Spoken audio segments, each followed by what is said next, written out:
labor. You ban this autos and four-wheeler ban-big.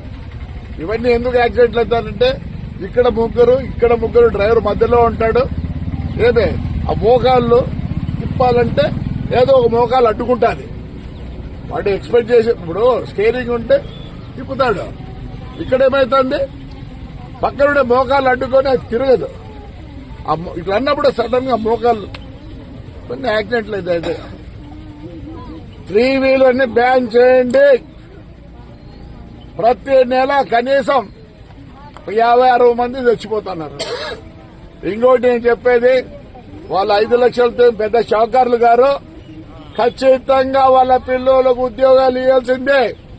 అవి కూడా permanent ఉద్యోగాలు చేయాల్సిందే. లేకపోతే మీరు అష్యూరెన్స్ ఇవ్వకపోతే